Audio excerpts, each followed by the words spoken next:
पूजनीय पिताजी भी आज विराजमान है। पहली बार मंच पे बैठे तो हमें टीवीएस की मोटरसाइकिल थी, पैशन प्रो थी। पिताजी हम रात के वृंदावन से भगाते थे, रात के आते थे हम संपर्क क्रांति से, और सुबह हमारे पिताजी मोटरसाइकिल स्टार्ट करके वो सीधे मथुरा वृंदावन छोड़ के आते थे। हमने एक दिन सोचो यार फायदा का लगू। अच्छा वो भगवान इतना खतरनाक लगत महाराज जी उठे हम तो जब बच्चे पढ़ते हैं ना वो स्कूलों में हॉस्टलों में ऐसे लगता है जैसे कैदी की सजा चल रही हो। हम कूद के भाग जाते थे, बड़ी परेशान। अच्छा घरे आउते सुबह कुटत थे।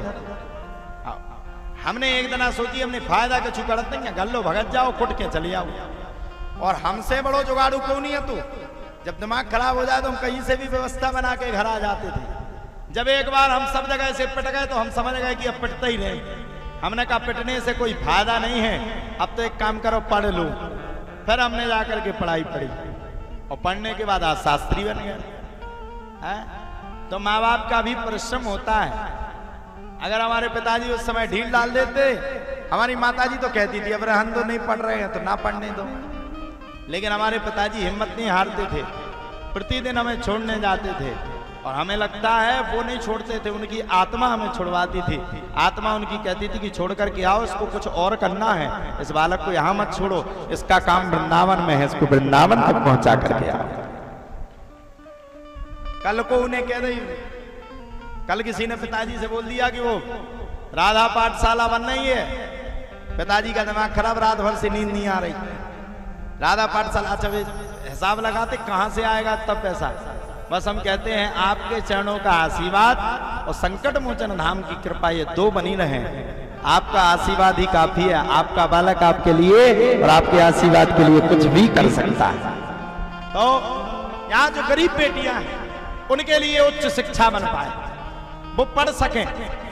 यहाँ इस क्षेत्र की ये एक सबसे बड़ी कमी है। बेटियां होती है तो यहाँ के लोग बेटियों को देख करके घर में डीजे नहीं बजते, बेटियां होती है तो घर में नगाड़े नहीं बजते, बेटियां होती है तो घर में कोई कार्यक्रम नहीं होता, बेटियां होंगी तो घर में दस्टोन नहीं होगा, और बेटा होगा तो तुरंत डीजे आ जाएगा, बेटा होगा तो पार्टी मनाने के लिए दारू आ जाएगी, और बूढ़े बूढ़े बब्बा बीपी क्यों लगे डांस और सूदे नाली में गिर परत, और रात के पूरी रात डरे रत उनके जान की स्विमिंग पूल में डरे। आओ सुबह से कुतिया उनकी छाती पे बैठी रत पूछ लाओ सोन के जान को रुइया हिला रहा। आओ जब नशा दूर हो, जब पतो परत की स्विमिंग पूल में नहीं हते, पतो परत की स्विमिंग पूल में नहीं हते, नाली में डरे, और बाद में पतो परत की पंखा कोनो हिला रहा तो कुतिया, हम कह रहे पुतिया कुतिया कुतिया अपनी पूछ ला रही। तो ये हाल है, बच्चियों का कोई भविष्य नहीं सोचता है। बच्चियां मात्र 5 पास, कोई 7 पास, कोई 9 पास, बस इतने ही पास करवाते हैं। हम चाहते हैं 1 से लेकर के 12वीं तक, 12वीं कक्षा तक उन बच्चियों को यहाँ से सेवा मिलवे, 12 तक वो बालिकाएं पढ़वे। इसके आगे भगवान ने अगर चाहा और हमें सामर्थ्यवान बनाया तो आगे भी एक और स्कूल खोलेंगे जो BSc M.Com तक रहेगा, वो भी डिग्री धारी होगा।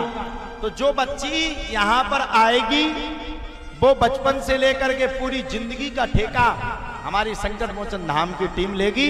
अब हमें पता नहीं कहां से व्यवस्था होगी, लेकिन एक विश्वास है कि संकट मोचन ने जब 3-3, 4-4 कार्यक्रम इस धाम पर करवा दिए, इस महीने, इस साल में तो लगातार 1-2 महीने में 2 कार्यक्रम करवा दिए, तो संकट मोचन सरकार कहीं ना कहीं से व्यवस्थाएं करेंगे और उन गरीब बेटियों को पालने पोसने का काम भी करेंगे। ऐसी कृपा संकट मोचन सरकार की। उस स्कूल से आपके गांव में रोजगार होगा, हम रहे ना रहे, क्योंकि मनुष्य का जीवन है वो ज्यादा दिन का थोड़ी होता। हम रहे ना रहे, हमारा परिवार रहे या ना रहे, हमारे घर में कोई सदस्य रहे ना रहे, लेकिन वो स्कूल जिंदगी भर के लिए बरकरार रहेगा। आने वाली पीढ़ियां, आने वाली बेटियां, जो माताएं बेटियों को जन्म देंगी तो इस बात से जन्म देकर के तसल्ली बांध जाएंगी कि चिंता मत करो, अगर तुम्हें इस बेटी को पालने में तकलीफ होती है तो जाओ राधा पाठशाला में डालाओ, वहां पर संकट मोचन सरकार उनके पिता बन के उनकी सुरक्षा करेगी।